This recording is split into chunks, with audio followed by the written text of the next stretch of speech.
when you go up to Iowa City, they're going to give you all they got. So, we're preparing for a tough physical game, and, we expect nothing less. Jabrill, how much better prepared are you guys, through November as opposed to last year? I mean, the penalties are down. Yeah.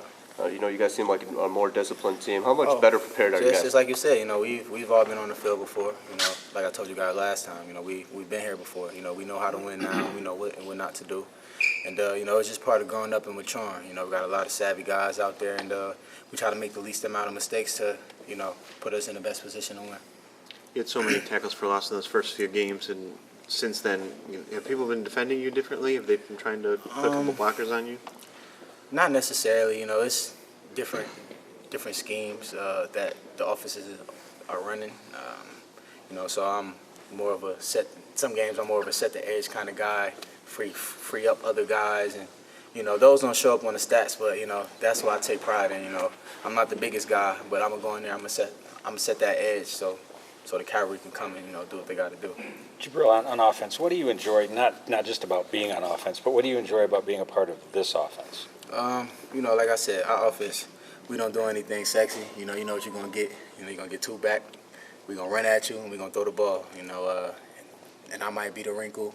Chris Evans might be the wrinkle, but it's nothing better than that for you to know that they know what you're gonna do and you still have success doing it. So it's not better feeling than that. Any nerves in throwing the toss back to Wilton on Saturday? Oh, no nerves. It's never nerves when you're prepared.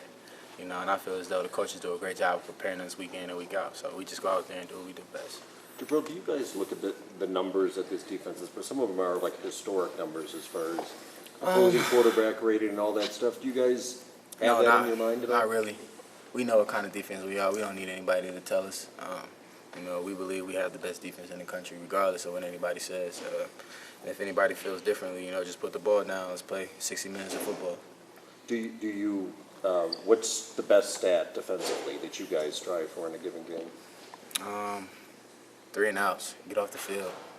Get an offense the best possible field position to start their drive with. I'm a defensive guy returning punts, so that's my mindset when I'm back there. Of course I want to score, but this is a game of inches. Who knows when you might need that inch.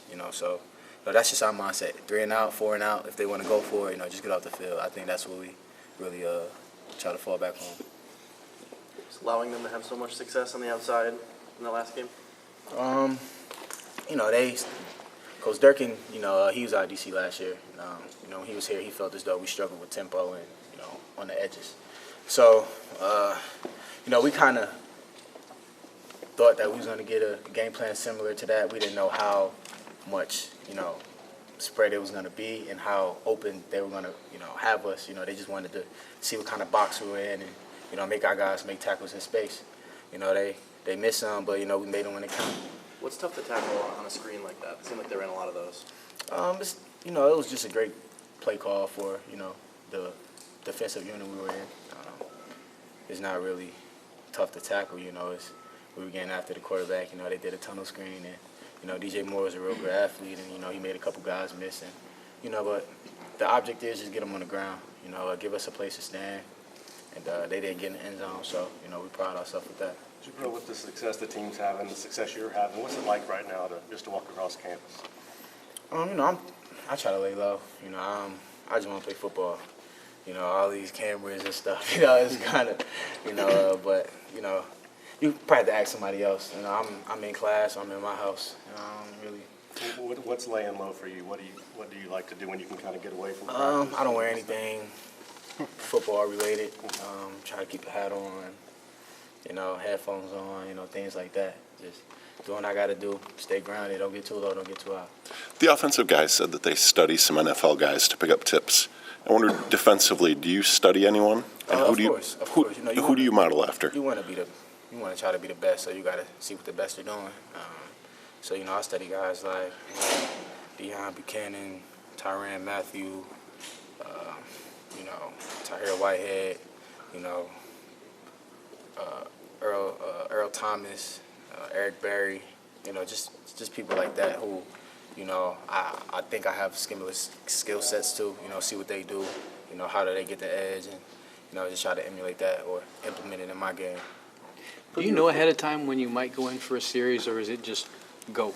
Well, typically, after a drive, I'll sit with we have our little defensive meeting on the sideline, and Coach Brown, he tells me if I'm good or if I need to stand listen. So if he tells me I'm good, I just go stand by the offense and wait for my number to be called.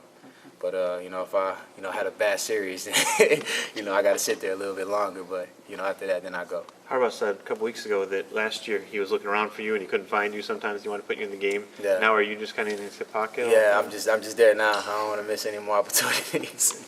Yeah, I mean, was that something that he said that should change, or Oh, you no, just no, kind of that's- figured that out Yeah, yourself? that was just kind of me. I didn't want to miss any, opportunities, just like I said. Do you badger him during the game? Do you Oh, say, no. when am I going in? No, I'm just, he sees me, whenever he feels as though the time is, that's when the time is.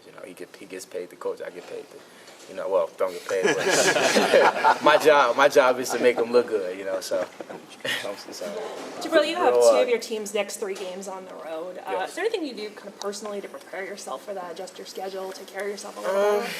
No, not really. Football is football. The field is still 103 yards long, 53.3 yards wide. So we just, I guess when you talk about the offense, I guess they try to, emulate the sound or the loudness that may occur. But, other than that, it's nothing different. Same preparation. Are you surprised at kind of how the schedule shook out? It's your first out-of-state game in more than a month. Not really. Whoever's on the schedule, that's what we got to play. Jabrill, Coach Harbaugh has mentioned you as a Heisman candidate. You come up sometimes in that conversation. Did you follow it all? Do you care about it at all? Personally, I feel as though it's an offensive award.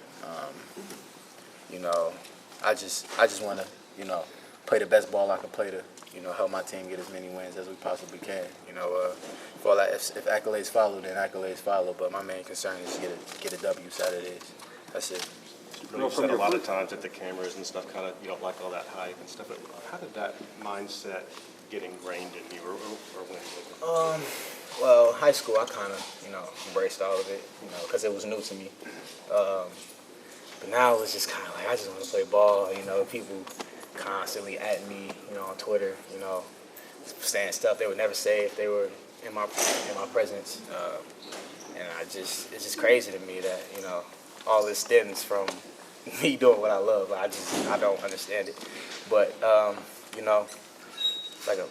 like my brother always told me, to whom much is given, much is expected. So, it's a double-edged sword, so it's my responsibility to handle it the right way.